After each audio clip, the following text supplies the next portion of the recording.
from my table. Who cares?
Shalom, selamat pagi. Warta Jemaat Jakarta 16 Januari 2022. Betapa berharganya kasih setia dan keadilan. Mazmur 36 ayat 1-13. Majelis Jemaat mengucapkan selamat datang dan selamat beribadah kepada seluruh jemaat, juga kepada Bapak, Ibu, Saudara-saudari yang baru pertama kali mengikuti ibadah di gereja ini. Jika belum ada tempat ibadah yang menetap, dengan senang hati kami mengajak untuk bergabung, dan apabila Bapak, Ibu, Saudara-saudari memerlukan pelayanan dan informasi dapat menghubungi rohaniawan, penatua atau sekretariat gereja. Pelayan firman, kebaktian umum pada hari ini pukul 06.30 pada hari ini, pukul 9 WIB dilayani oleh penatua khusus Tony. Atas pelayanan kami ucapkan terima kasih. Pengobatan onsite oleh Badan Pelayanan Warga. Badan Pelayanan Warga hari ini membuka pengobatan bagi jemaat secara onsite yang akan dilayani oleh Dr. Helen. Pengobatan ini akan dilaksanakan setiap bulan pada minggu ketiga. Bagi jemaat yang akan melakukan pengobatan, mohon tetap menjalankan protokol kesehatan. Kelas katekisasi. Kelas katekisasi akan dimulai pada tanggal 6 Februari 2022 secara onsite atau tatap muka di Gereja Kristus Petamburan setiap hari Minggu pukul 11 sampai 12 WIB. Bagi yang berhalangan hadir secara onsite, dapat mengikuti secara online melalui Zoom pada pukul 18 pada hari yang sama. Jemaat yang ingin mengikuti kelas katekisasi ini dapat mengisi formulir di sekretariat gereja dan pendaftaran dibuka sampai dengan tanggal 30 Januari 2022. Syarat peserta kelas katekisasi, pertama, sudah berusia minimal 15 tahun sebelum tanggal 2 Oktober 2022. Kedua, sudah beribadah secara aktif, online atau offline, setidak-tidaknya selama 1 tahun terakhir. Kelas konseling pranikah. Kelas konseling pranikah akan dimulai pada tanggal 6 Februari 2022 yang akan dilakukan secara onsite atau tatap muka di Gereja Kristus Petamburan setiap hari Minggu pukul 13 WIB. Bagi jemaat yang ingin mengikuti kelas konseling ini dapat mengisi formulir di sekretariat gereja. Pendaftaran dibuka sampai dengan tanggal 30 Januari 2022. Gerakan membaca Alkitab Gema Gereja Kristus Petamburan Gema 2021. Bagi jemaat yang sudah selesai membaca Alkitab sesuai Gema tahun 2021, diharapkan untuk memberitahukan kepada sekretariat untuk mendapatkan sertifikat. Batas waktu pemberitahuan kepada sekretariat adalah sampai dengan tanggal 16 Januari 2022. Buku Gema 2022 sudah tersedia dalam bentuk buku cetak dan buku elektronik. Bagi jemaat yang memerlukan dapat menghubungi sekretariat. Pemberitahuan, untuk mencegah terjadinya lonjakan kasus positif COVID-19, jemaat diharapkan tetap menjalankan protokol kesehatan yang berlaku dan sesuai dengan himbauan dari pemerintah. Jemaat diharapkan untuk tetap menjalankan protokol kesehatan 5M.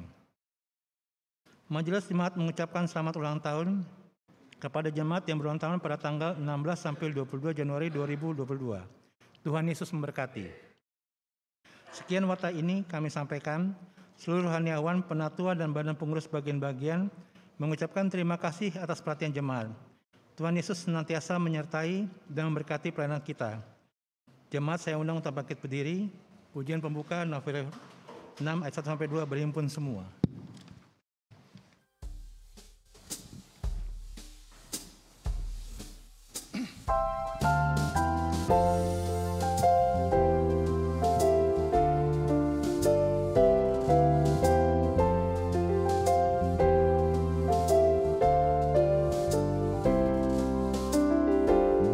Berhimpun semuanya menghadap Tuhan dan memuji Dia yang Maha Kasih.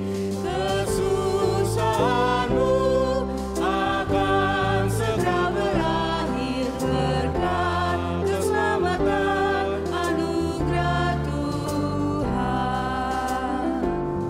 Hormati namanya dan ingatlah terus karya keselamatan yang dibuatnya.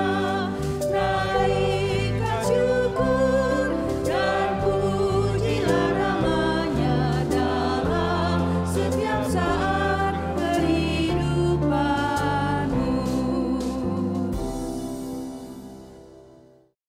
Pertolongan kita dalam ibadah minggu ini ialah datangnya dari Tuhan yang menjadikan langit dan bumi. Allah yang Maha Kasih, yang kasih setianya kekal sampai selama-lamanya. Amin. Kasih karunia dan damai sejahtera dari Allah Bapa kita dan dari Tuhan Yesus Kristus menyertai saudara. Juga menyertai saudara.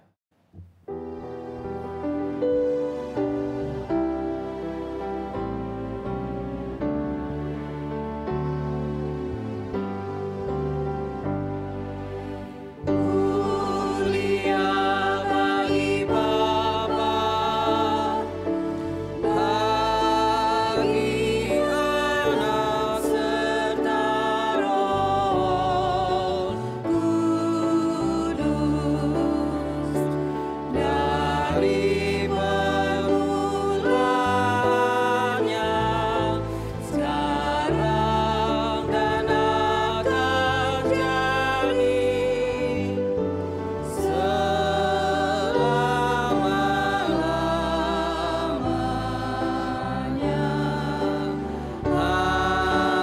Amin.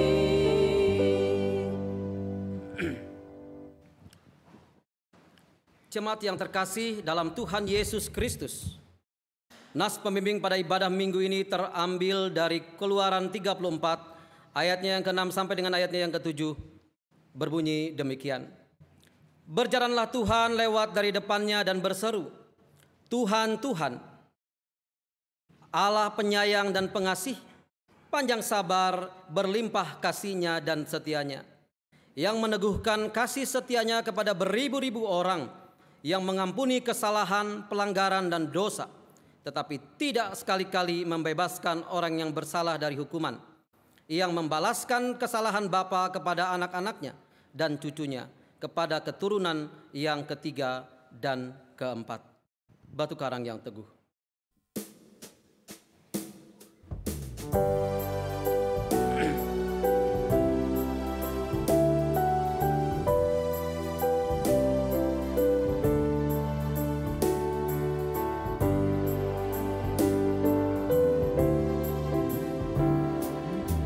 Batu karang yang teguh, Kau tempatku berteduh. Bila dosa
dikasihi Kristus, dengarkanlah hukum Tuhan bagi kita sekalian yang diambil dari Ulangan 7 ayat 9. Sebab itu haruslah kau ketahui bahwa Tuhan Allahmu, dialah Allah yang setia, yang memegang perjanjian dan kasih setianya terhadap orang yang kasih kepadanya dan berpegang pada perintahnya sampai kepada beribu-ribu keturunan. Jemaat yang terkasih di dalam Tuhan Yesus Kristus, mari kita datang di hadapan Tuhan untuk mengakui salah dan dosa kita. Ada banyak hal yang kita perbuat, yang kita lakukan yang menyakiti hati Tuhan, atau juga mungkin menyakiti hati sesama kita. Oleh karena itu mari kita datang di hadapan Tuhan, mempersiapkan jiwa kita untuk memperoleh pengampunan dengan menaikkan pujian, Roh Kudus memimpinku.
Mari Bapak Ibu kita datang di hadapan Tuhan.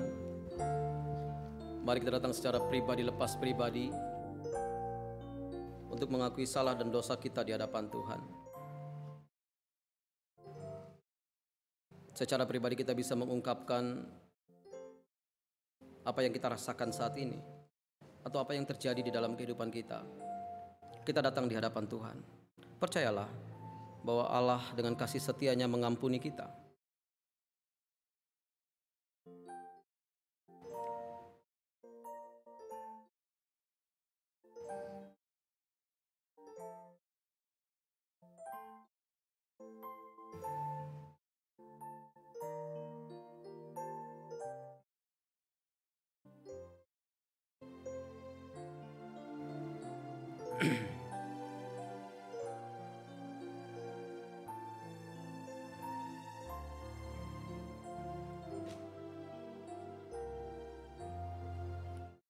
Bapa, kami datang di hadapan-Mu ya Tuhan. Kami bersyukur untuk setiap pengampunan dan kasih setia Tuhan. Tapi kami juga rindu menjadi anak-anak, menjadi pribadi-pribadi yang sungguh-sungguh hidup benar di hadapan Tuhan. Terima kasih Tuhan untuk pengampunan-Mu. Kami menyerahkan hidup kami, biarlah kiranya Tuhan hidup kami sungguh-sungguh berkenan di hadapan Tuhan. Hanya di dalam nama Tuhan Yesus Kristus kami berdoa dan berserah. Amin. Saya undang untuk bangkit berdiri.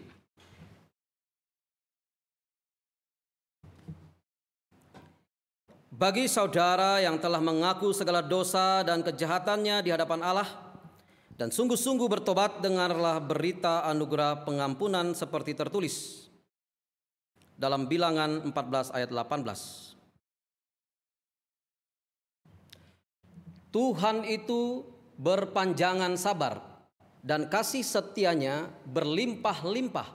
Ia mengampuni kesalahan dan pelanggaran. Berdasarkan firman Tuhan ini, maka sebagai hamba Yesus Kristus, saya memberitakan bahwa pengampunan dosa telah berlaku bagi kita di dalam nama Bapa dan Anak dan Roh Kudus. Amin. Syukur kepada Allah untuk kasih dan anugerahnya yang besar kepada kita.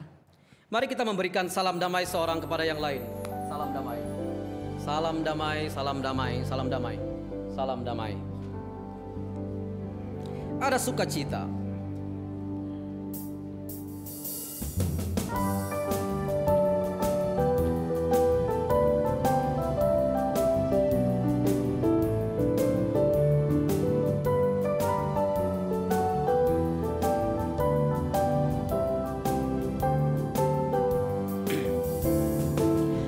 Sukacita sorak bergema, kini pulang anak yang sesat. Bapa berkenan menyambutnya segera, anak yang merana dan sesat. Kemuliaan bagi Allah dinyanyikan para malaikat, bala tentara surga terus memujinya, menyambut anak yang kembali.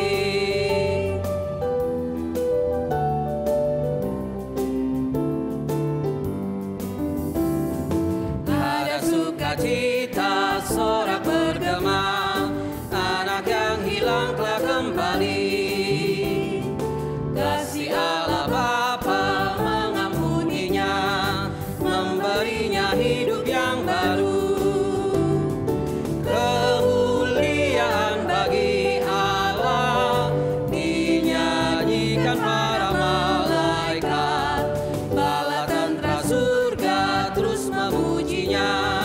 Menyambut anak yang kembali. Jemaat yang dikasihi Tuhan, sekarang dengarkanlah petunjuk hidup baru bagi kita sekalian, seperti firman Tuhan dalam Mazmur 136 ayatnya yang pertama sampai dengan ayatnya yang kedua berbunyi demikian. Bersyukurlah kepada Tuhan, sebab Ia baik, bahwasanya untuk selama-lamanya kasih setianya. Bersyukurlah kepada Allah, segala Allah, bahwasanya untuk selama-lamanya kasih setianya. Inilah petunjuk hidup baru bagi kita sekalian. Firman-Mu adalah pelita bagi kaki kami dan terang bagi jalan kami.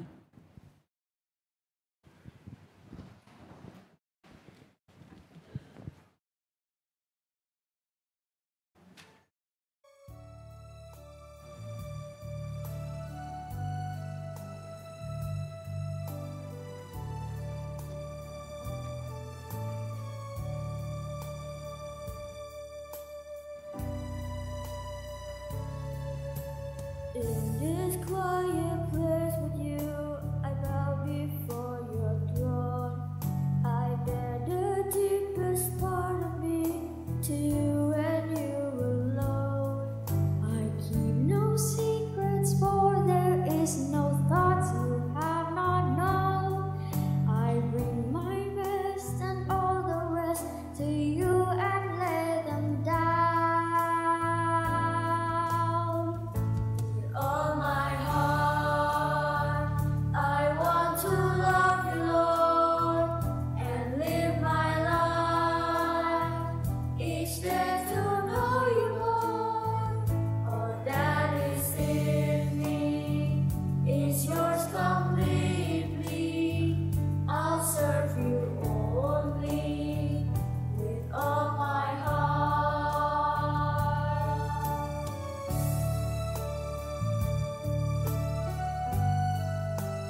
Ya, beri kemuliaan buat Tuhan ya.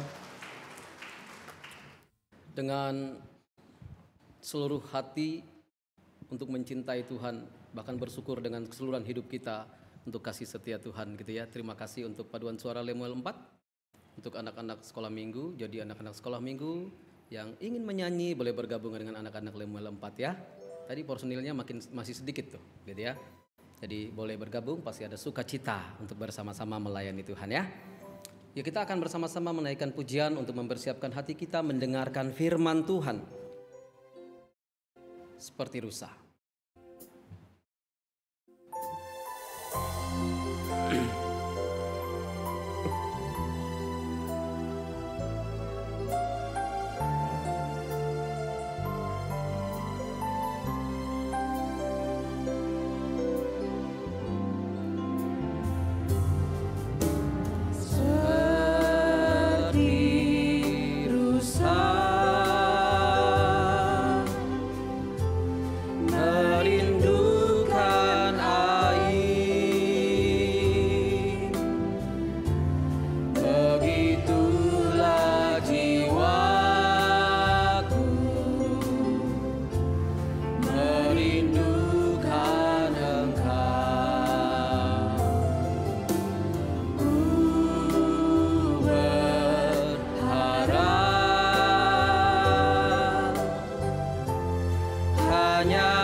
Sekali lagi.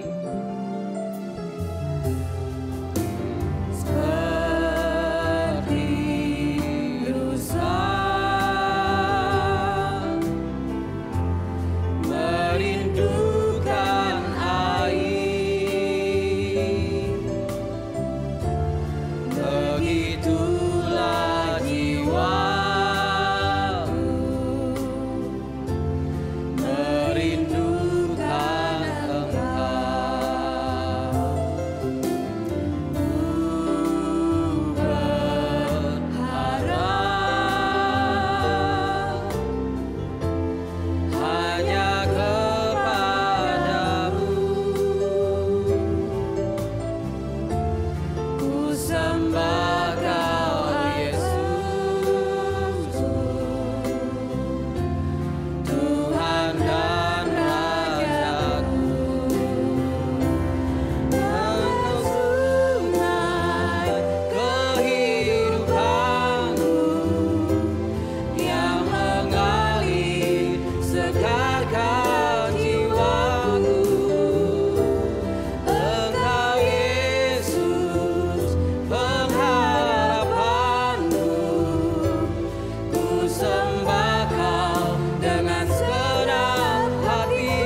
sembah Kau dengan segenap hatiku.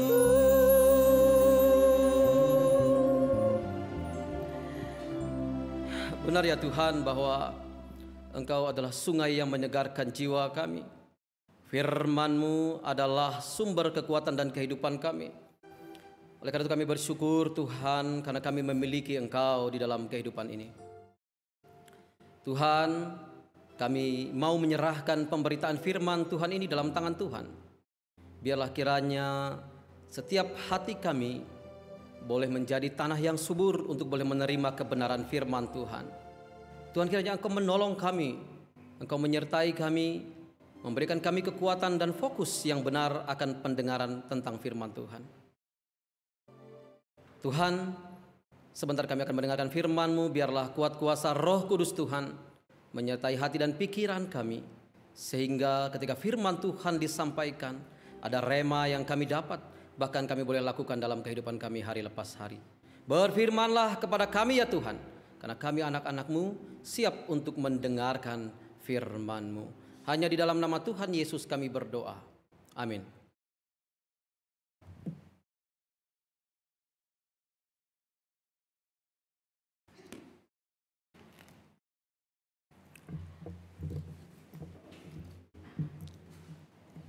Bapak, Ibu, dan Saudara, bacaan kita hari ini terambil dari Mazmur 36. Mazmur 36 ayatnya yang pertama sampai dengan ayatnya yang ke-13. Saya akan membacakannya untuk kita semua ya Bapak Ibu. Jadi Mazmur 36 ayat pertama sampai dengan ayatnya yang ke-13. Bapak Ibu dan saudara-saudari sekalian, baik ada yang di tempat ini maupun yang saat ini berada di rumah ya. Tuhan juga boleh menyertai dan menolong kita dalam pembacaan firman Tuhan ini. Mari kita bersama-sama, saya akan membacakannya untuk kita semua.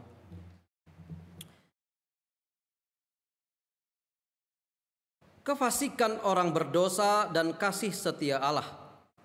Untuk pemimpin biduan dari hamba Tuhan dari Daud.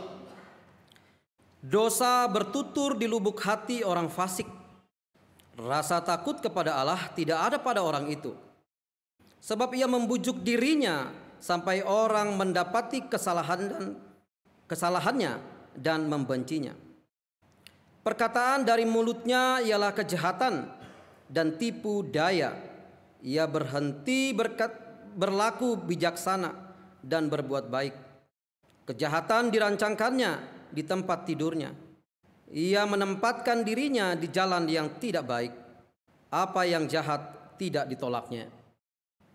Ya Tuhan, kasih-Mu sampai ke langit, setia-Mu sampai ke awan. Keadilan-Mu adalah seperti gunung-gunung Allah.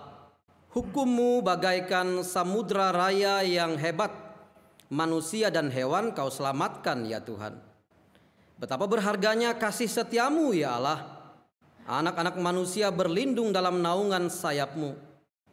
Mereka mengenyangkan dirinya dengan lemak di rumah-Mu. Engkau memberi mereka minum dari sungai kesenangan-Mu. Sebab pada-Mu ada sumber hayat, di dalam terang-Mu kami melihat terang. Lanjutkanlah kasih setia-Mu bagi orang yang mengenal Engkau, dan keadilan-Mu bagi orang yang tulus hati. Janganlah kiranya kaki orang-orang congkak menginjak aku, dan tangan orang fasik mengusir aku. Lihat, orang-orang yang melakukan kejahatan itu jatuh. Mereka dibanting dan tidak dapat bangun lagi. Berbahagialah setiap orang yang mendengar firman Allah dan yang memeliharanya dengan setia di dalam kehidupannya. Haleluya. Haleluya. Haleluya.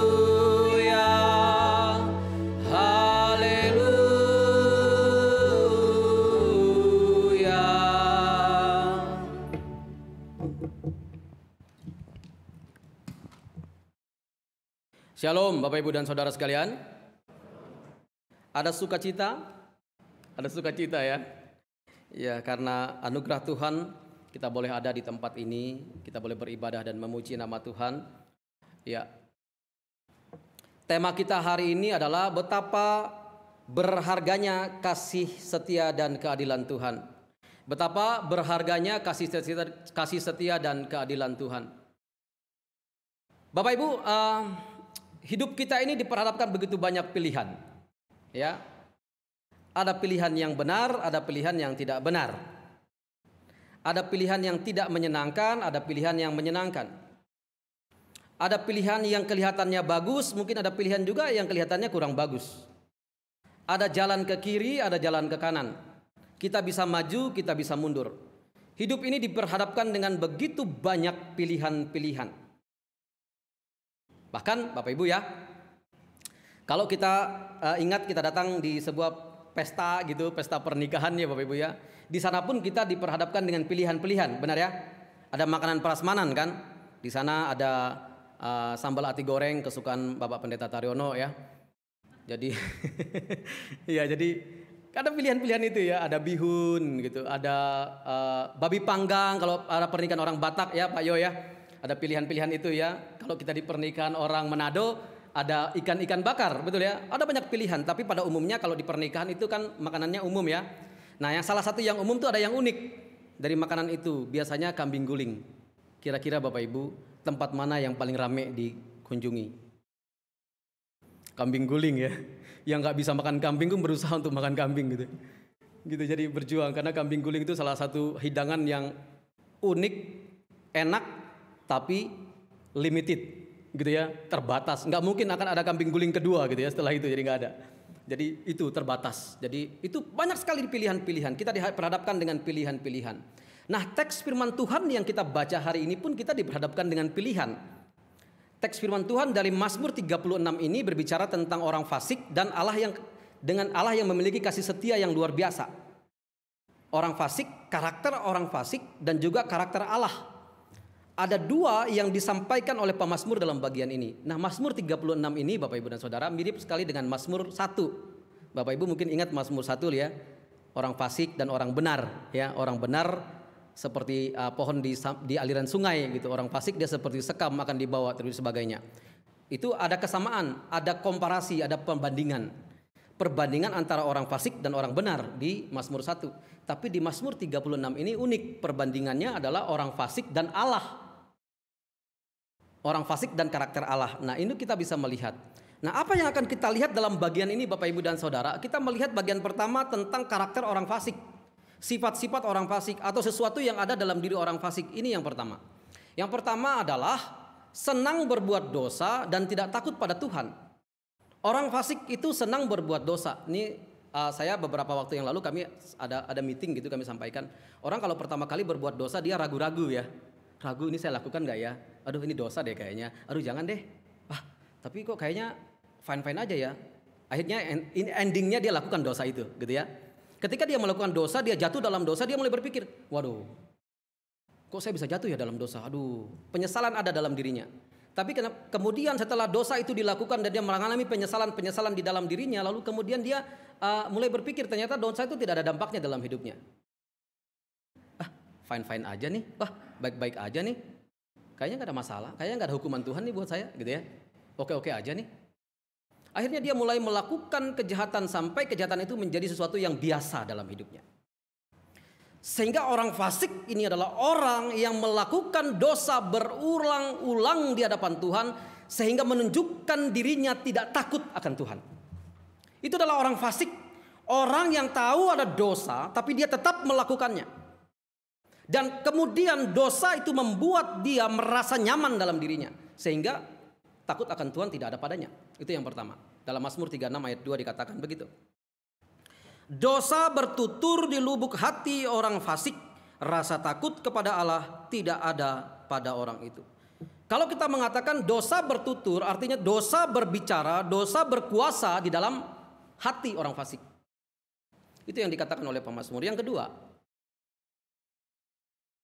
orang fasik itu tidak terganggu atas kesalahan yang ia lakukan. Orang fasik itu tidak terganggu atas kesalahan yang ia lakukan. Sudah tahu bahwa itu dosa, buat dia biasa saja. Itu orang fasik. Udah tahu bahwa apa yang dilakukan ini adalah sebuah kesalahan, tapi dia merasa tidak ada yang masalah. Dia tidak terganggu dengan dosa yang dilakukan. Sehingga kalau kita melihat pembunuh berantai misalnya begitu, atau pembunuh berdarah dingin, dia biasa saja, dia senang melakukannya. Karena dia tidak terganggu dengan apa yang dia lakukan. Atau seorang pencuri karena dia sudah terbiasa mencuri, dia tidak terganggu ketika dia mencuri. Bahkan mungkin pencopet, dia stres kalau dia tidak mencopet. Dia tidak terganggu gitu. Bahkan dia stres, kenapa saya satu hari ini belum nyopet kayaknya gitu ya. Terganggu dia. Seorang narkotis gitu ya, orang yang tercandu narkoba, dia tidak terganggu dengan dosa yang dia lakukan, tapi dia terganggu kalau hari itu dia nggak nyuntik. Seorang yang berzina, dia tidak terganggu dengan perzinahannya. Itu adalah orang fasik. Dia tidak terganggu dengan dosa yang dia lakukan. Bahkan buat dia sesuatu itu biasa aja. Tidak ada yang mengganggu hatinya. Kita bisa bayangkan kalau orang benar jatuh dalam dosa, hatinya akan terganggu. Tapi dikatakan dalam ayat 3 bagian ini dikatakan begini. Sebab ia membujuk dirinya sendiri. Bahkan ia yang membujuk dirinya sendiri untuk jatuh dalam dosa. Sampai orang mendapati kesalahannya dan membencinya. Dia sendiri yang membuat dirinya jatuh dalam dosa. Saya katakan tidak terganggu atas kesalahan yang ia lakukan. Entah itu percintaan, pencurian, narkoba, atau yang lain sebagainya. Seks bebas di kalangan anak muda dan lain sebagainya. Tidak terganggu dengan kesalahan-kesalahan itu. Padahal orang yang hidup di dalam Tuhan pasti terganggu. Pasti terganggu. Itu seperti seseorang melakukan kesalahan lalu kemudian diungkapkan kebenaran-kebenaran terus dalam dirinya, dia terganggu dengan kesalahan yang dia lakukan itu. Dia sendiri tersinggung dengan peringatan-peringatan. Nah, tapi orang yang sudah terbiasa dengan dosa, orang fasik, disinggung tentang dosa pun dia tidak tersinggung.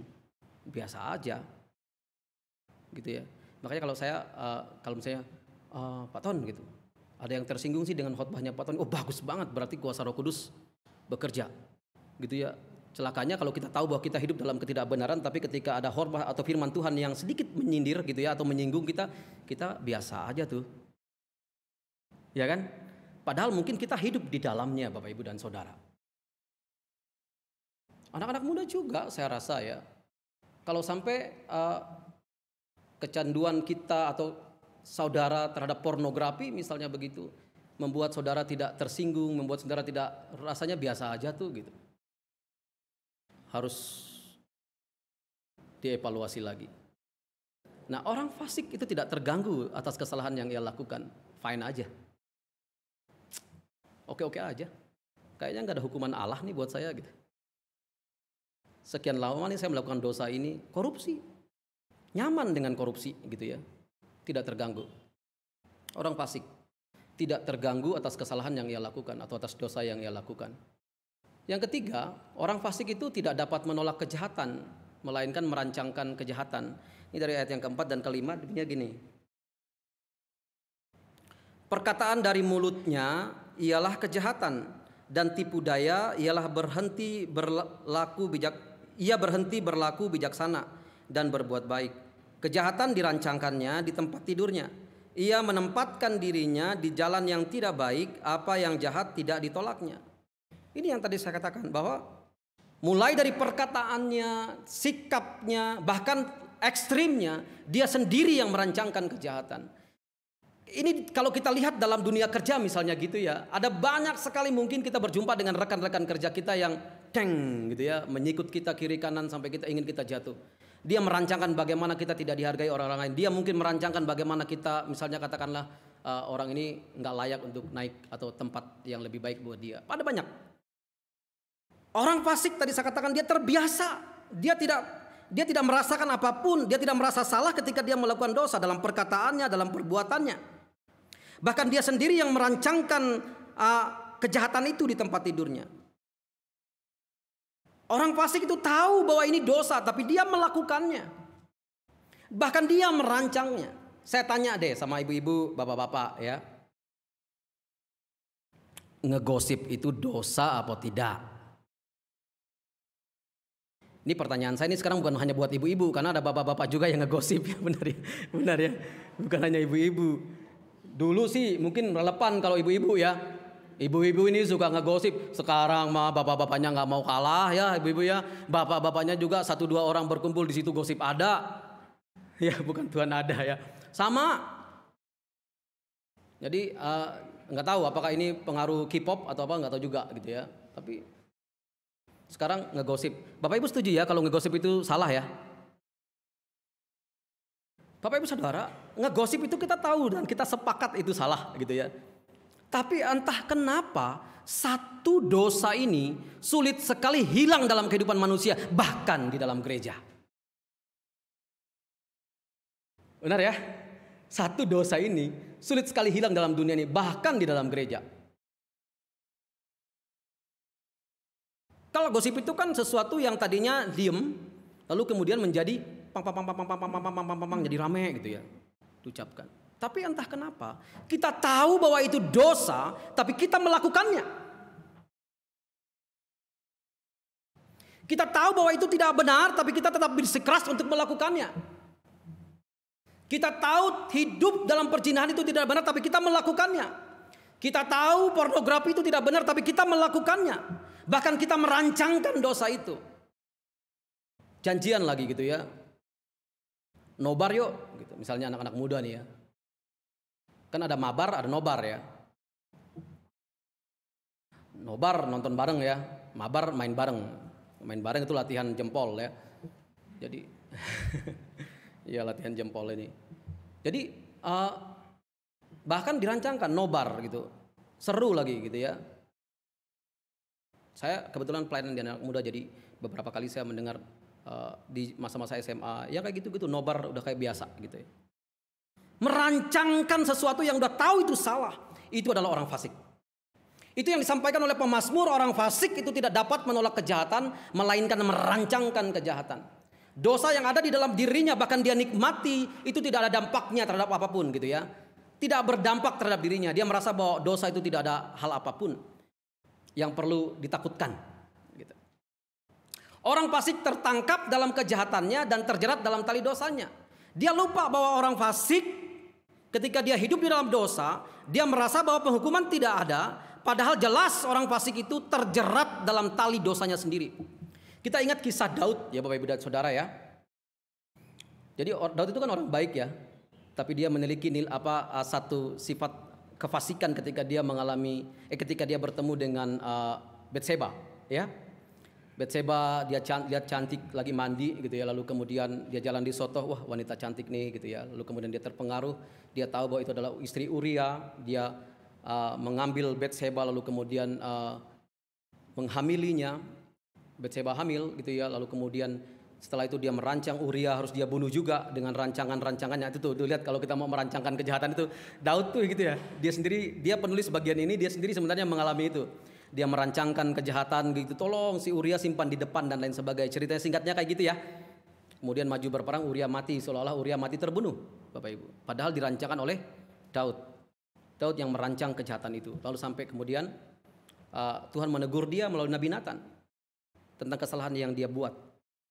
Dan dia sadar akan kesalahannya, tapi tali dosanya sendiri, terjerat dalam tali dosanya sendiri, dia mengalaminya. Anak hasil perzinahannya dengan Batseba itu tidak diizinkan hidup oleh Tuhan. Ya, itu bagian dari penghukuman.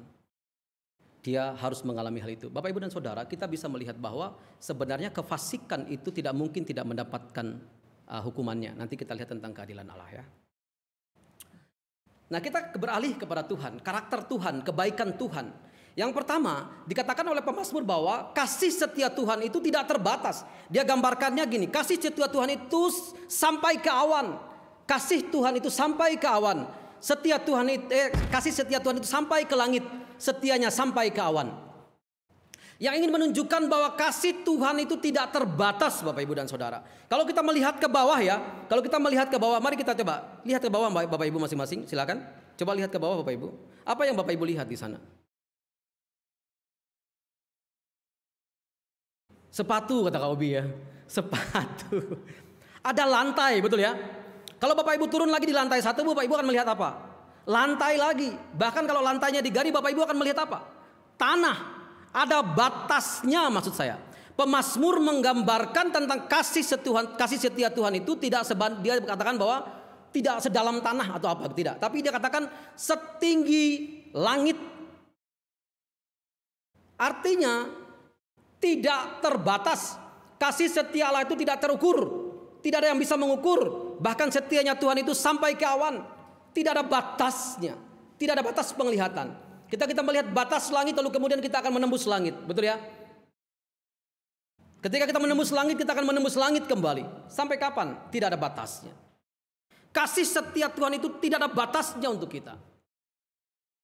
Pemazmur menggambarkan bahwa seringkali dia jatuh dalam dosa, hidup dalam kefasikan, tapi kasih setia Tuhan tidak terbatas.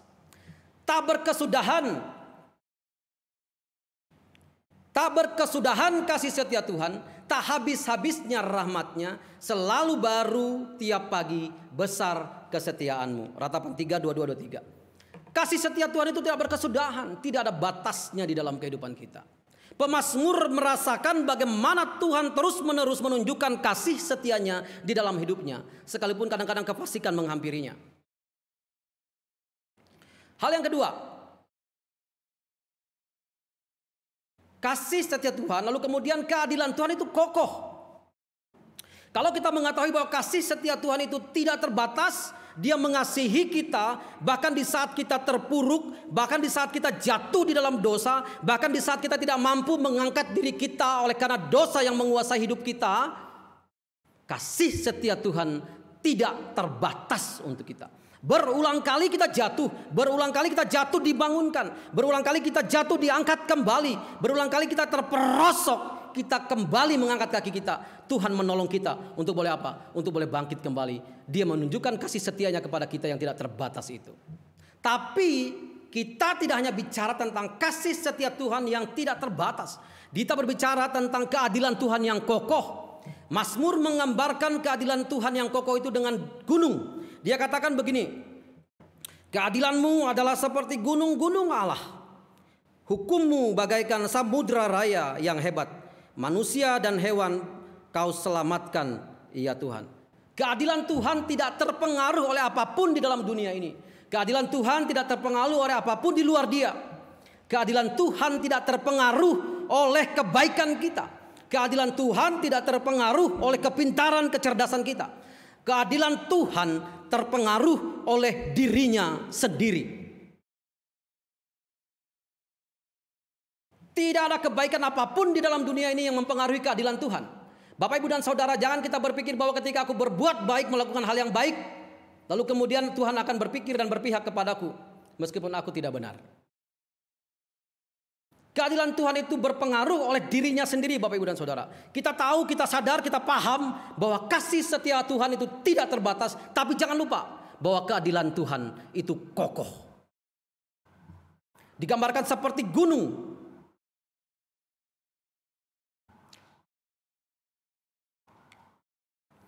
Sebab siapakah yang mengetahui pikiran Tuhan? Atau siapakah yang pernah menjadi penasehatnya? Ini adalah Roma 11 ayat 34. Tidak ada yang tahu pikiran Tuhan. Dan Tuhan tidak mempercayakan pikirannya kepada kita. Siapa yang pernah menjadi penasehat Tuhan? Kalau seolah-olah kita pintar dan bijaksana lalu kita menjadi penasehatnya. Tuhan, kalau boleh begini loh. Saya sih mengenal Allah itu baik banget. Ya jangan terlalu kejam lah sama dia. Kita ini siapa? Kalau misalnya Pak Tarono bicara kepada saya sedang menghukum anak saya, Pak Tarono bilang, Ton, jangan terlalu keras lah sama anak gitu. Ya saya bisa terpengaruh gitu ya kan. Ya juga ya gitu. Tapi Tuhan, siapa yang akan mempengaruhi pikiran Tuhan? Kebaikan kita, cukupkah kebaikan kita untuk mempengaruhi pikirannya Dia? Untuk memutuskan segala sesuatu? Tidak. Tidak ada hal apapun yang bisa mempengaruhi keadilan Tuhan di dalam dunia ini. Kasih setianya memang tidak terbatas, tapi keadilannya teguh, tak tergoyahkan. Tuhan tidak bisa disogok dengan apapun. Jadi kalau hukuman, ya hukuman. Tadi saya katakan Daud mendapat hukumannya. Jadi kalau kita merasa bahwa ketika kita hidup dalam dosa dan kita merasa nyaman, tidak ada rasa apapun, hati kita tidak terganggu, jangan lupa. Keadilan Tuhan itu tetap akan nyata. Jangan lupa, gitu ya. Keadilan Tuhan itu tidak diam. Dia bergerak. Biarlah kita tidak boleh membalas kejahatan dengan kejahatan. Biarlah kiranya kejahatan menemukan keadilannya sendiri. Itu maksudnya ya. Jangan membalas kejahatan dengan kejahatan. Kejahatan akan bertemu dengan keadilannya sendiri. Kejahatan akan bertemu dengan hukumannya sendiri. Itu memang benar saya kira kalimat itu. Karena itu bagian Tuhan. Sehingga kalau dalam perjanjian baru jangan kamu menghakimi, itu benar. Itu bukan hak kita, itu keadilan Tuhan. Sebab siapa yang mengetahui pikiran Tuhan, atau siapakah yang pernah menjadi penasehatnya? Gak ada, Bapak Ibu. Kasih setia Tuhan tidak terbatas, keadilan Tuhan kokoh. Lalu ada satu sifat lagi dalam pemazmur yang dia gambarkan, itu adalah sifat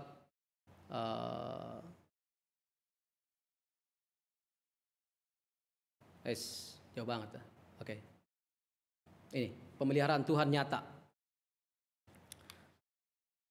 Dalam Filipi 4 ayat 19 dikatakan, Allahku akan memenuhi segala keperluanmu menurut kekayaan dan kemuliaannya dalam Kristus Yesus. Itu adalah perbandingannya.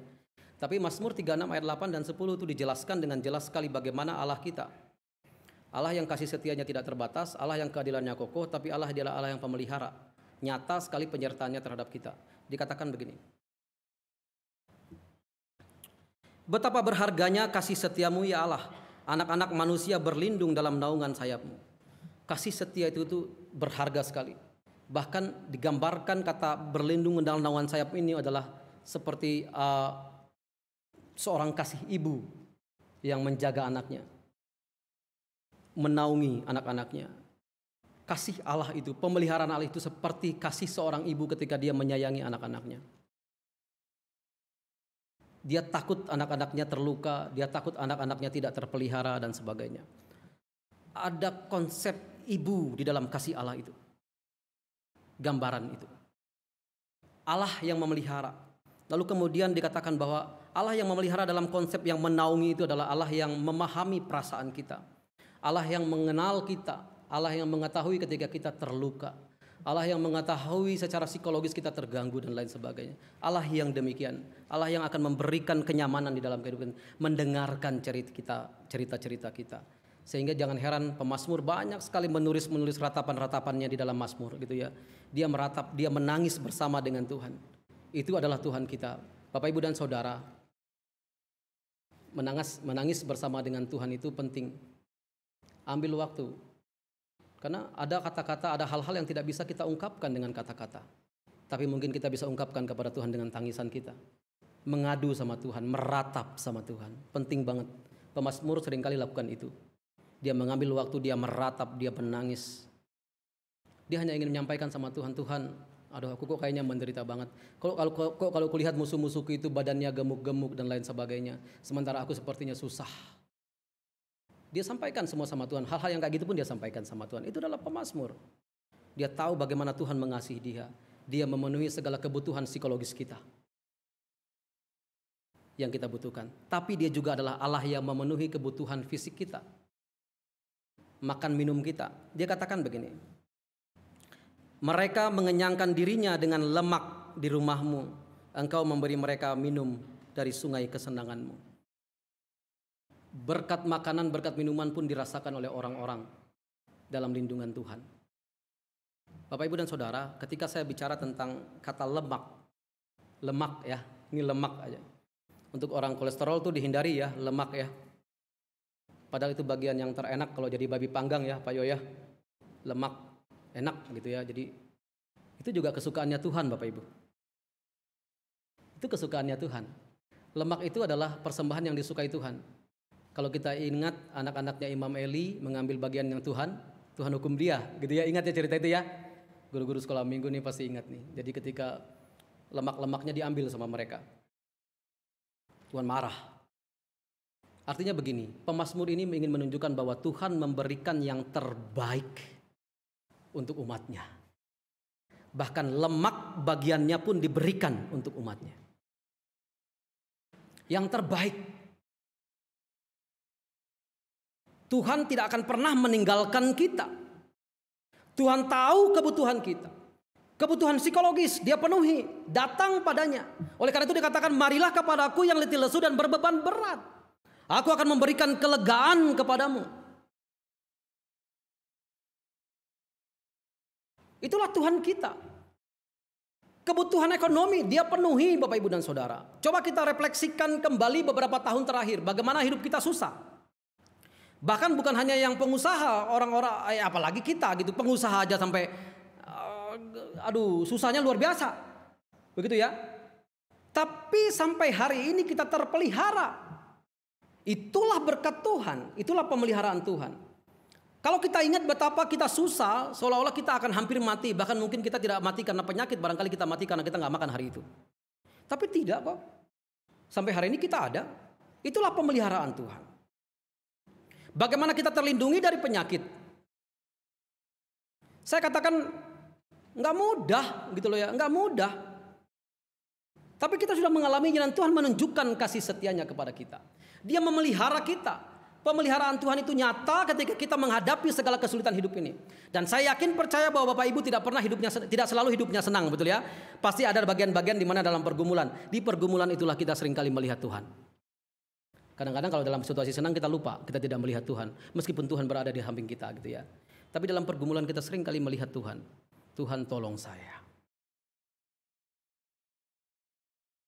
Jangan lupa bahwa dalam Filipi 4 ayat 19 ini dikatakan Allahku akan memenuhi segala keperluanmu. Keperluan apa? Keperluan psikologis, keperluan finansial, keperluan apapun. Saya yakin dan percaya Tuhan sudah mempersiapkannya untuk kita masing-masing sesuai dengan apa yang kita butuhkan. Tidak berlebih, tidak berkurang. Kalau ada yang berlebih itu adalah berkat anugerah Tuhan buat pribadi-pribadi itu.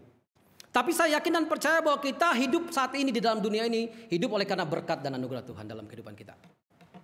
Pemeliharaan Tuhan itu nyata. Hari lepas hari kita hadapi. Pemazmur menutup bagian ini menarik Bapak Ibu dan Saudara. Dia bilang begini, di sini ada permohonan, ada harapan.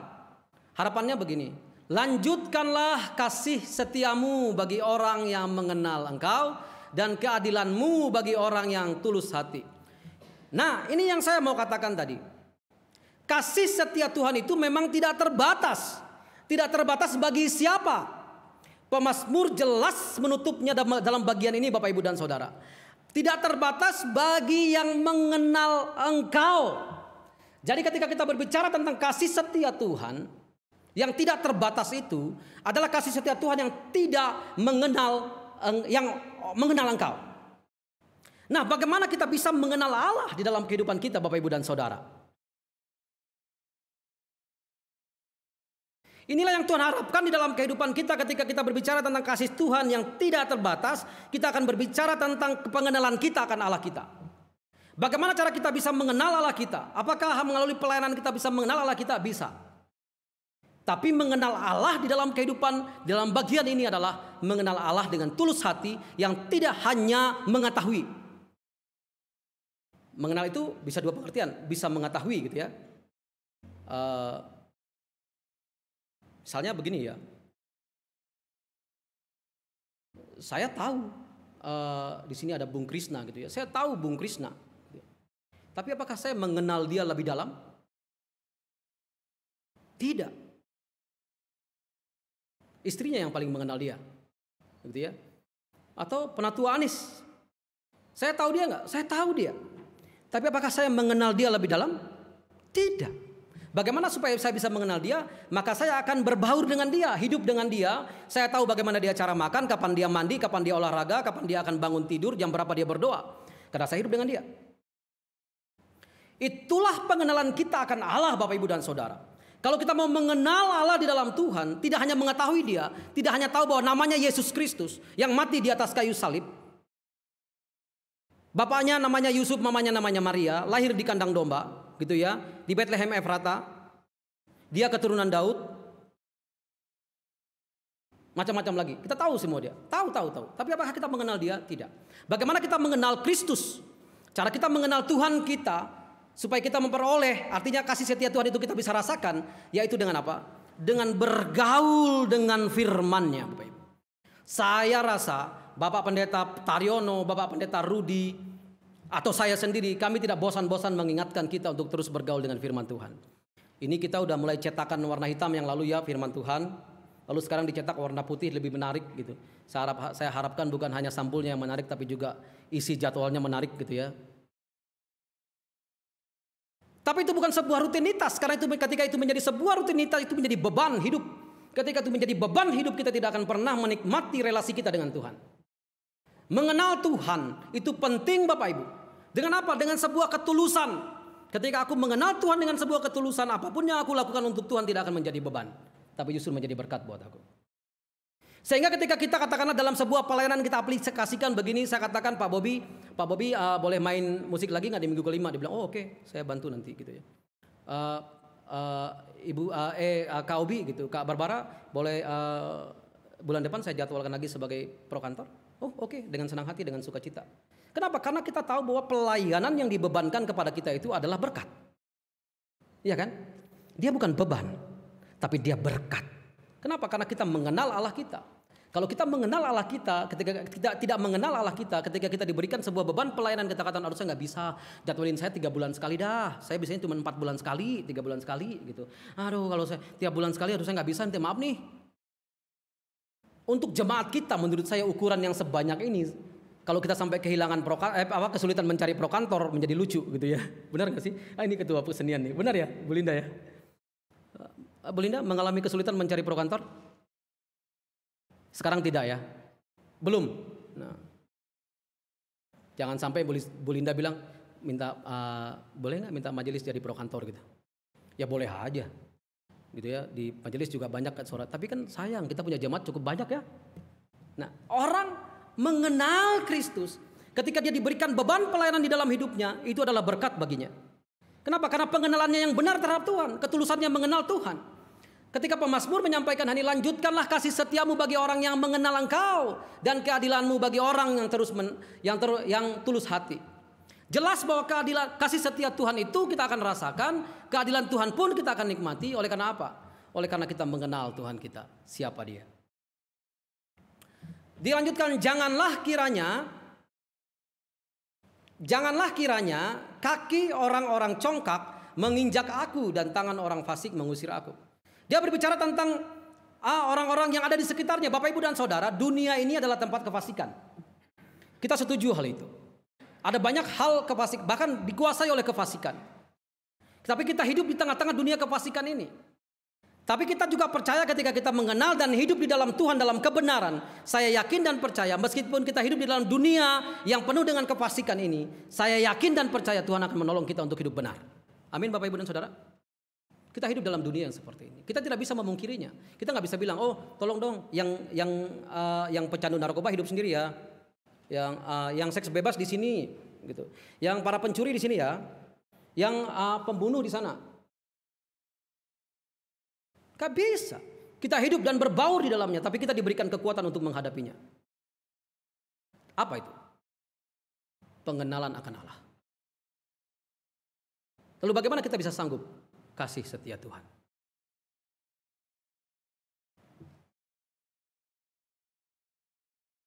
Ada permohonan yang diungkapkan oleh Daud. Dia bilang begini, lihat orang-orang yang melakukan kejahatan itu, yang pertama, dia akan jatuh. Jadi tidak ada orang yang jahat yang bertahan di dalam kejahatannya. Dia akan jatuh di dalam kejahatannya. Dia pasti mendapatkan hukuman. Lalu kemudian apa? Dia dibanting. Dia bukan cuma jatuh, bahkan dibanting. Lalu kemudian apa lagi yang berikutnya? Dia tidak akan dapat bangun. Sebagai anak-anak Tuhan kita bisa merasakan kasih setia Tuhan. Ketika kita jatuh kita diangkat kembali oleh Tuhan. Ketika kita sakit kita dipulihkan. Ketika kita terperosok kita diangkat kakinya supaya jangan patah dan hancur. Itu adalah kasih setia Tuhan kepada kita semua, pribadi lepas pribadi. Ketika kita mengandalkan Tuhan, ketika kita mengenal Tuhan di dalam kehidupan kita, keadilannya pun nyata dari kita. Yang keadilan Tuhan itu melihat ketulusan hati kita. Tidak ada yang tersembunyi di hadapan Tuhan, Bapak Ibu dan Saudara. Tidak ada yang kita bisa sembunyi-sembunyikan di hadapan Tuhan. Semuanya nyata di hadapan Tuhan. Oleh karena itu orang fasik akan menerima hukumannya. Itu harapan pemazmur.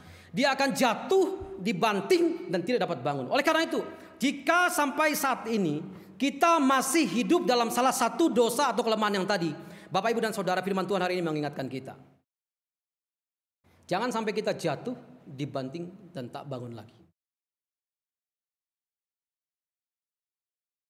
Pemazmur mengingatkan kita untuk kembali nikmati kasih setia Tuhan yang tidak terbatas. Hidup dalam keadilan Tuhan.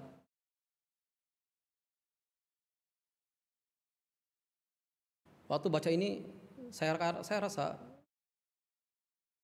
kita semua terbanting. Gitu ya, karena mungkin saya yakin dan percaya bahwa Bapak Ibu sudah hidup dalam pertobatan. Bapak Ibu dan Saudara ya. Kalau saya tanya aja gini ya, percaya Yesus Kristus sebagai Tuhan dan Juru Selamat? Amin. Aduh, saya tanya lagi ya. Percaya kepada Tuhan Yesus sebagai Juru Selamat? Amin. Yakin bahwa hari ini Bapak Ibu sudah selamat? Masih adakah yang tersembunyi di hadapan manusia?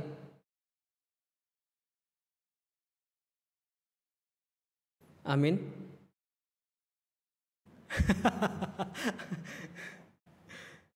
Amin ya. Saya nggak bilang di hadapan Tuhan, di hadapan manusia. Kalau di hadapan Tuhan apa sih yang kita bersembunyikan? Dia tahu semuanya. Kita sudah pribadi-pribadi yang sudah percaya kepada Yesus Kristus. Tapi barangkali Bapak Ibu dan Saudara, barangkali ada dosa-dosa kecil yang tapi menjadi favorit kita. Seringkali kita lakukan. Mari kita bawa itu sama Tuhan. Ya, jangan lupa dia kasih setianya besar sekali, tidak terbatas. Itu mungkin rahasia kita di hadapan manusia, tapi itu bukan rahasia kita di hadapan Tuhan. Kalau ada dalam hidup kita, mari kita datang di hadapan Tuhan. Dia tidak sama seperti manusia-manusia kefasik. Yang tadi itu saya bilang, kalau kita muncul sedikit dosa kita menjadi perbincangan menarik. Gitu, tapi Tuhan tidak begitu. Oleh karena itu, saya yakin dan percaya bahwa kita semua sudah menerima Yesus Kristus sebagai Tuhan dan Juru Selamat pribadi. Tapi barangkali di dalam hati kita atau pikiran kita masih ada hal-hal yang jahat, bahkan mungkin besar, itu yang menjadi favorit kita. Tapi kita tahu itu menyakiti hati Tuhan, tapi sulit sekali kita lepas dari kesalahan atau dosa itu. Datang sama Tuhan Bapak Ibu. Kasih setianya Tuhan itu tidak terbatas. Amin. Dia akan menolong kita. Gak usah takut.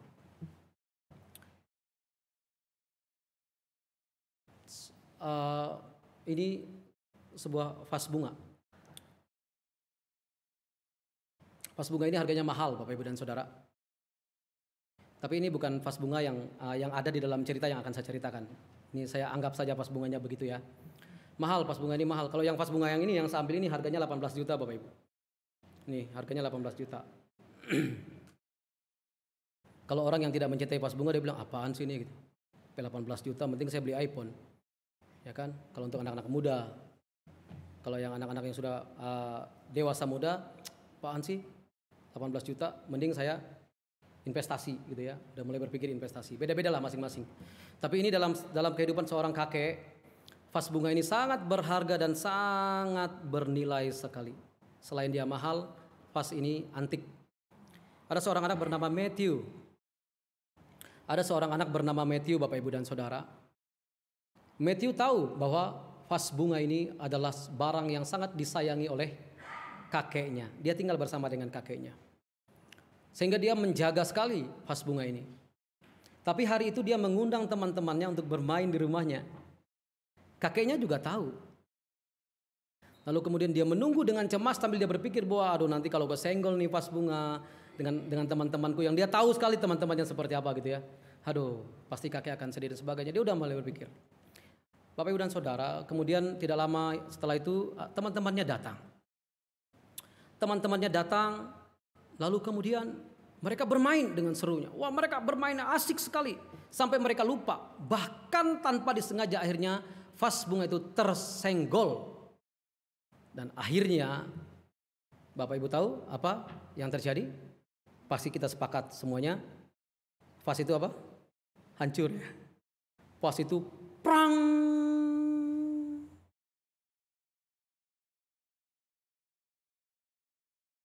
Semua terdiam.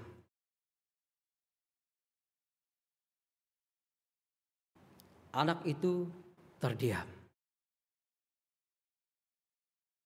Matthew sedih sekali. Matthew menatap vas bunga itu. Di setiap pecahan vas bunga itu ada wajah kakeknya. Dia sangat takut. Dia gentar.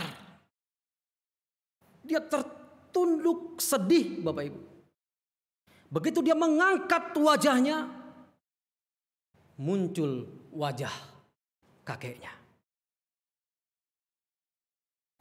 Dia takut, dia gemetar, dia pasti habis dimarahi. Bahkan mungkin dihukum. Matthew, kakek aku minta maaf, aku tahu aku salah. Matthew, Kek, tadi kami tidak sengaja. Saya minta maaf, Kek, saya tahu saya salah. Matthew, apakah kamu terluka?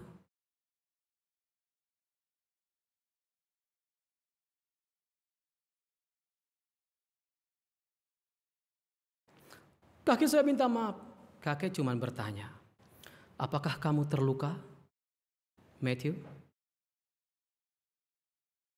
kakek, aku tidak terluka tapi aku minta maaf. Matthew, kamu jauh lebih berharga dari vas bunga ini. Kamu jauh lebih bernilai dari apapun dalam dunia ini, Matthew. Bapak Ibu, puncak dari kasih setia Tuhan di dalam kehidupan kita adalah salib. Salib adalah puncak kasih setia Tuhan. Seberapa hancurnya pun kita menyakiti hati Tuhan, seberapa sering pun kita melukai hatinya, seberapa sering pun kita membuat dia merasa perih hatinya, seberapa sering kita membuat dia.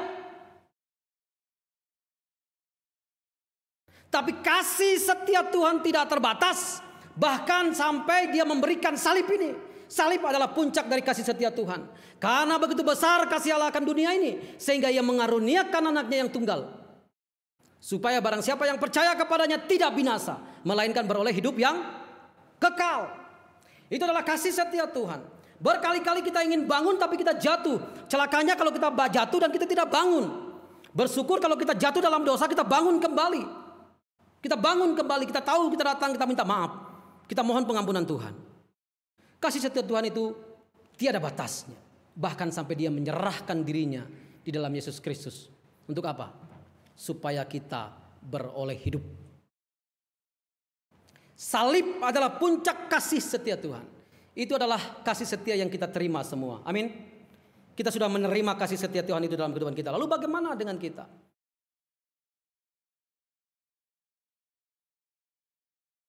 Saya kira jelas yang pertama bahwa kita bersyukur untuk kasih setia Tuhan yang Tuhan sudah berikan bagi kita melalui Yesus Kristus.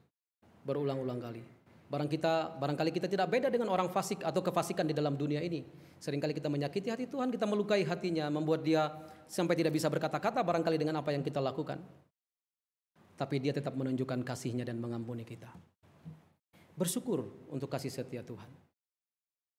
Tapi kita juga diminta untuk boleh berbagi kasih. Selain bersyukur, tunjukkanlah kasih Allah kepada orang yang diberi kesempatan bertemu dengan kita. Bapak Ibu, saya tidak berbicara tentang tunjukkanlah kasih setia Allah kepada semua orang. Itu terlalu muluk-muluk saya kira. Kalau Tuhan memberikan kesempatan kepada kita bertemu dengan seseorang dan kita bisa menunjukkan kasih-Nya, mari kita tunjukkan. Saya yakin dan percaya bahwa Tuhan mempertemukan kita dengan seseorang atau dengan orang-orang lain yang ada di sekitar kita itu tidak kebetulan. Tuhan ingin kita menunjukkan kasih-Nya. Sehingga kalau kita bertemu dengan seseorang, tunjukkanlah kasih itu. Kalau dia lebih dalam lagi bertanya, kenapa engkau berbuat demikian? Karena aku memiliki Kristus di dalamku. Kristus adalah tanda kasih Tuhan Allah di dalam kehidupan kita. Kalau dia bertanya lebih lagi, ya kita harus menjawab dengan lebih lagi. Karena itu apa? Kita harus mengenal Tuhan. Karena kalau ada orang, kalau ingin kita tunjukkan kasih-Nya, dia bertanya lebih dalam, tapi kita tidak mengenal Tuhan kita hanya tahu, sulit bagi kita. Tunjukkanlah kasih Allah kepada orang yang diberikan kesempatan bertemu dengan kita. Kapanpun waktunya. Waktunya tidak akan pernah terduga. Bahkan mungkin di bus, bahkan mungkin di kereta api, atau mungkin saat kita berboncengan dengan apa, atau mungkin saat di taksi, atau mungkin saat di angkot, atau mungkin di rumah. Tunjukkanlah kasih Allah kepada orang yang diberi kesempatan bertemu dengan kita. Saya yakin dan percaya bahwa kasih Allah tidak terbatas, tapi jangan lupa keadilannya kokoh. Oleh karena tetaplah hidup benar di hadapan Tuhan. Kalau masih ada hal-hal yang terganjal dalam hati kita dan kehidupan kita, datanglah kepada Dia secara pribadi, bertobatlah. Saya yakin bahwa Bapak Ibu percaya kepada Yesus, tapi mungkin ada hal-hal yang perlu kita pertobatkan di dalam hidup kita. Baik saya, Bapak Ibu dan Saudara. Ada hal-hal yang kita perlu pertobatkan. Datanglah sama Dia. Lalu kemudian apa? Saksikan, tunjukkan kasih setia Tuhan melalui hidup kita. Entah itu berbagi, entah itu hal-hal yang lain. Atau bahkan sampai kepada penginjilan, menyampaikan berita Injil kepada banyak orang. Tuhan Yesus kiranya menolong kita, memampukan kita. Saya yakin dan percaya, ketika kita mengandalkan Tuhan Bapak Ibu, kasih setianya akan terus kita rasakan. Mari kita mengambil waktu sejenak.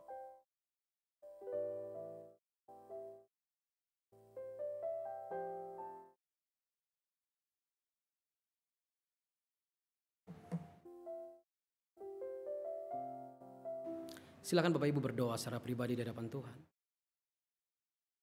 Mengucap syukur untuk kasih setia Tuhan di dalam kehidupan Bapak Ibu dan Saudara.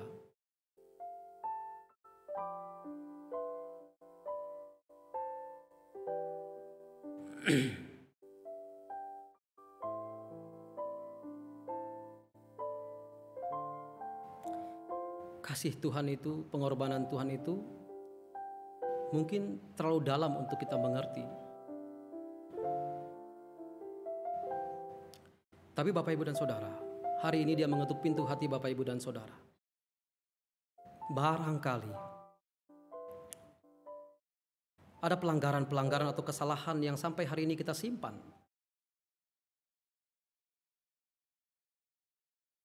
Tuhan juga ingin kita datang di hadapannya. Akui di hadapan Tuhan. Dan mohon kepada Tuhan untuk memampukan kita melawan setiap pelanggaran itu. Sehingga kita boleh hidup benar di hadapan Tuhan.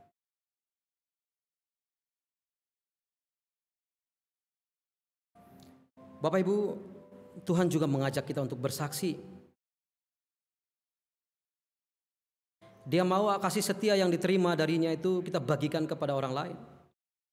Sehingga orang lain juga bisa merasakan kasih setia Tuhan di dalam hidup mereka. Mari kita berkomitmen untuk menunjukkan kasih setia Tuhan di hadapan Tuhan. Sehingga itu boleh menjadi kesaksian yang hidup dan yang berkenan di hadapan Tuhan. Tuhan, inilah anak-anak-Mu. Hamba percaya bahwa kami merasakan kasih setia Tuhan yang luar biasa.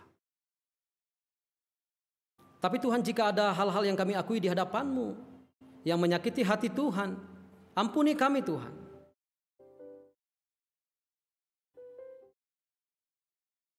Terima kasih untuk kasih dan anugerah-Mu bagi kami.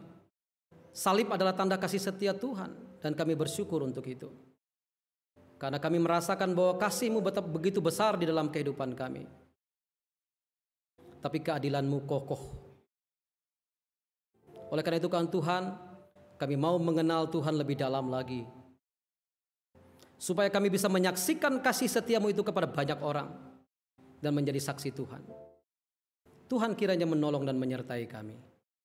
Dalam nama Tuhan Yesus Kristus kami berdoa dan bersyukur. Amin.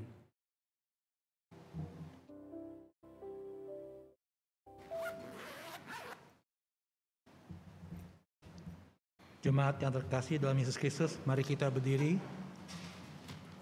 Bersama dengan gereja dari segala abad dan tempat, marilah kita mengikrarkan pengakuan iman percaya kita sesuai dengan pengakuan iman rasuli dengan berkata, Aku percaya kepada Allah, Bapa yang Maha Kuasa, Khalik langit dan bumi, dan kepada Yesus Kristus, anak yang tunggal Tuhan kita, yang dikandung dari Roh Kudus, lahir dari anak darah Maria, yang menderita di bawah pemerintahan Pontius Pilatus, disalibkan, mati dan dikuburkan, turun ke dalam kerajaan maut. Pada hari ketiga, bangkit pula dari antara orang mati, naik ke surga, duduk di sebelah kanan Allah, Bapa yang Maha Kuasa, dan akan datang dari sana untuk menghakimi orang yang hidup dan yang mati. Aku percaya kepada Roh Kudus, gereja yang kudus dan am, persekutuan orang kudus, pengampunan dosa, kebangkitan orang mati, dan hidup yang kekal. Amin. Jemaat silakan duduk kembali.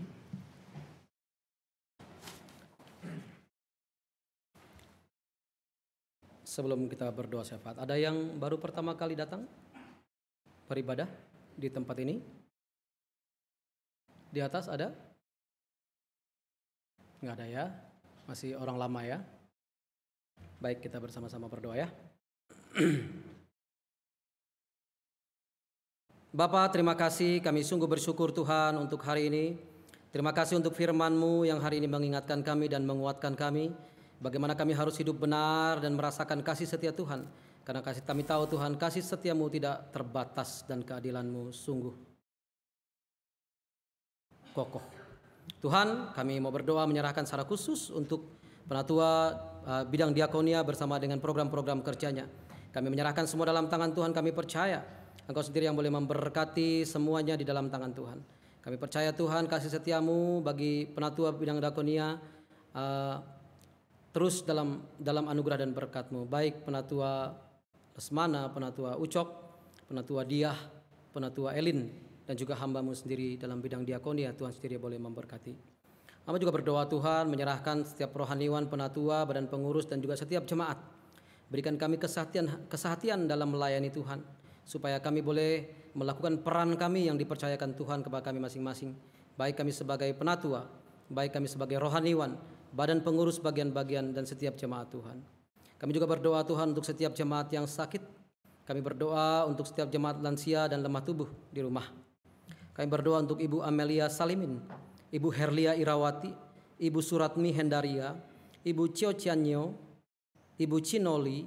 Dalam tangan Tuhan, Tuhan sendiri memberikan kekuatan dan penghiburan sukacita di dalam kehidupan mereka. Terima kasih Tuhan, hamba juga berdoa untuk setiap jemaat yang sakit. Berdoa untuk Ibu Komaria Latumeten, Ibu Honiyanti, Ibu Amitoha, Bapak Suwanto, Bapak Nevo, Ibu Yeti. Kami serahkan semua mereka dalam tangan Tuhan dalam pemulihan saat ini. Tuhan sendiri bekerja melalui makanan, minuman, dan obat-obatan yang dikonsumsi, sehingga boleh menjadi kesehatan dan kekuatan kesembuhan bagi mereka. Kami juga berdoa Tuhan untuk setiap jemaat yang berulang tahun dari tanggal 16 sampai dengan tanggal 22 Januari 2022. Tuhan boleh memberkati dan menyertai mereka. Tuhan boleh menjawab setiap pergumulan mereka. Kami percaya Tuhan, kasih setia Tuhan juga boleh nyata dalam kehidupan mereka. Kami juga berdoa Tuhan untuk bangsa dan negara kami. Kami berdoa Tuhan untuk proses penanganan COVID, untuk vaksin Tuhan. Kami berdoa, kami serahkan dalam tangan Tuhan. Vaksin 1, 2 dan juga booster yang sudah mulai dilaksanakan, kami menyerahkan semua dalam tangan Tuhan. Tuhan sendiri yang boleh menolong bangsa kami supaya semuanya boleh terlaksana. Kami menyerahkan para pemimpin kami untuk setiap hal yang mereka boleh rencanakan bagi bangsa ini, biarlah kiranya itu sesuai dengan apa yang Tuhan mau. Tuhan, kami menyerahkan bangsa ini dalam tangan Tuhan, para pemimpin bangsa kami, Bapak Presiden dan jajarannya, dari tingkat pusat sampai tingkat daerah. Tuhan sendiri yang boleh menyertai dan memberkati. Terima kasih Tuhan Yesus. Kami berdoa hanya di dalam nama Tuhan Yesus Kristus yang mengajar kami berdoa. Kami yang ada di sorga, dikuduskanlah nama-Mu, datanglah kerajaan-Mu, jadilah kehendak-Mu di bumi seperti di sorga. Berikanlah kami pada hari ini makanan kami yang secukupnya, dan ampunilah kami akan kesalahan kami, seperti kami juga mengampuni orang yang bersalah kepada kami. Dan janganlah membawa kami ke dalam pencobaan, tapi lepaskanlah kami daripada yang jahat. Karena Engkaulah yang mempunyai kerajaan dan kuasa dan kemuliaan sampai selama-lamanya. Amin.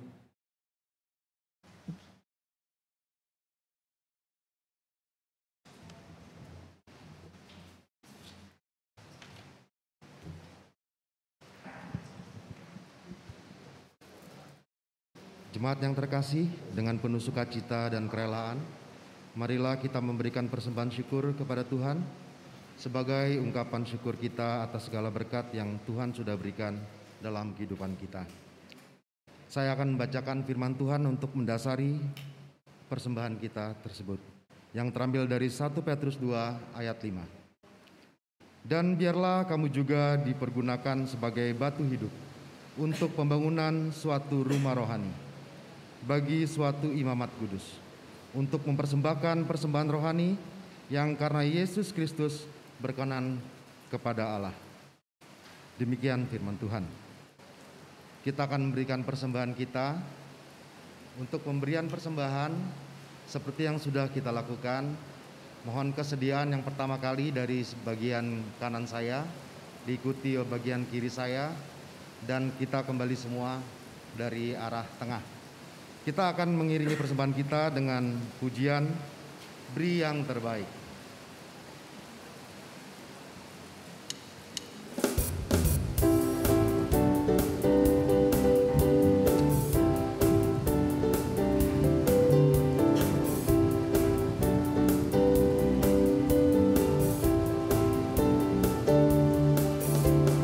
Tuhan memanggilmu, beri yang terbaik. Segala milikmu, beri yang terbaik. Giatlah bekerja dengan tekun, hanya untuk kemuliaan Allah. Dia bakti diberkatinya. Tuhan meminta yang terbaik. Tuhan telah bersabda kepadamu, berikan kepadaku yang terbaik.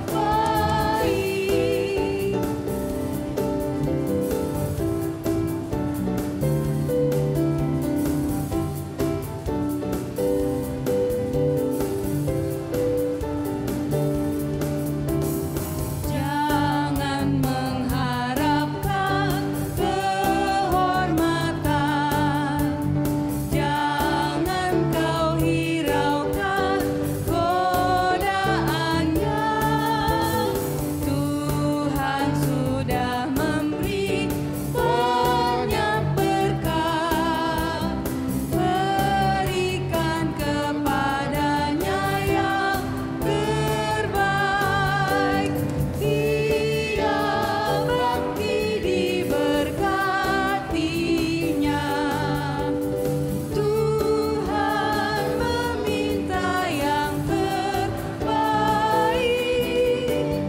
Tuhan telah bersabda kepadamu, berikan kepadaku yang terbaik.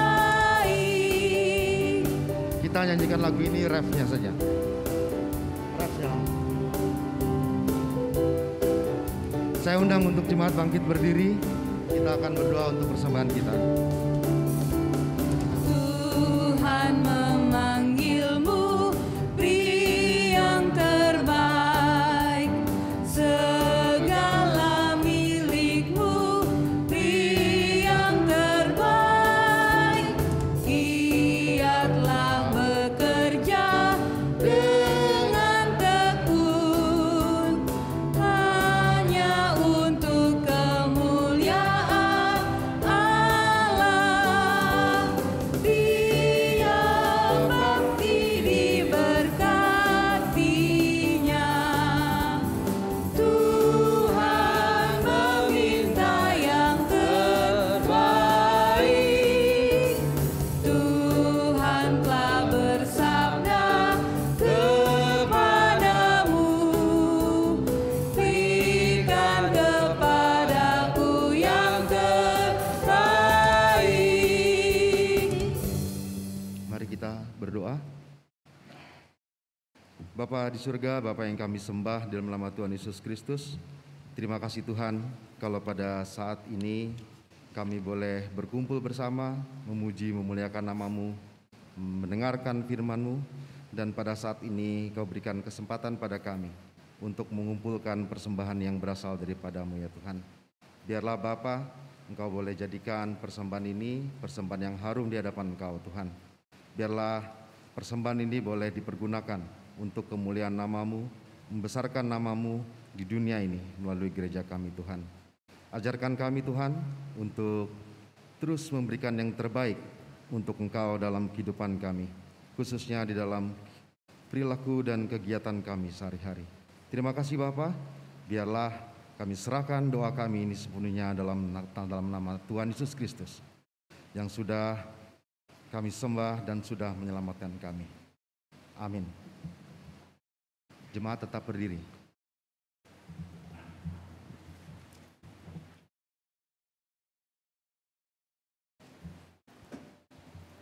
Jemaat sekalian, hiduplah dengan sukacita dan damai sejahtera. Kami hidup dengan sukacita dan damai sejahtera Tuhan. Arahkanlah hatimu senantiasa kepada Tuhan. Kami mengarahkan hati kami senantiasa kepada Tuhan, Gembala kami yang baik. Jadilah saksi Tuhan yang setia. Kami siap menjadi saksi-saksinya yang setia. Kasihnya Tuhan Allah.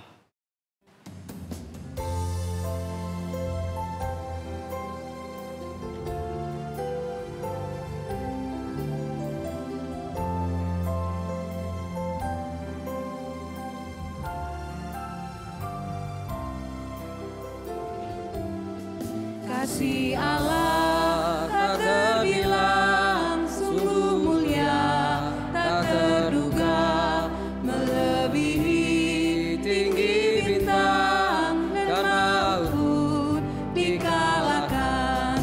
Manusia tak berdosa, Allah beri putranya, yang tersesat dicarinya, dosa diampuni. Oh, kasih Allah yang limpah dan maha mulia, kasih yang kekal selamanya, jadi nyanyian surga. Walau laut jadi tinta, bentangan langit kertasnya, rumput dijadikan pena, dan tiap orang penulisnya melukiskan kasih Allah yang maha mulia. Langit tak dapat mengisah akan kasih Allah. Oh, kasih Allah yang limpah dan maha mulia, kasih yang kekal selamanya, jadi nyanyian surga.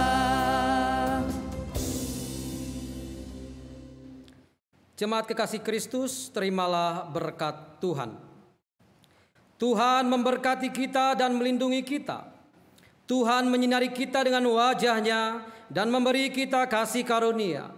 Tuhan menghadapkan wajah-Nya kepada kita dan memberi kita damai sejahtera. Amin.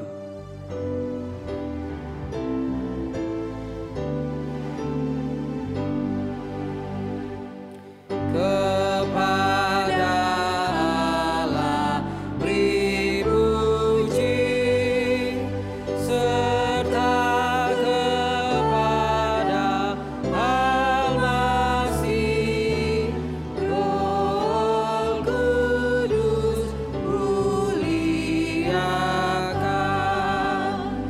berkuasa dan berkasihan. Amin.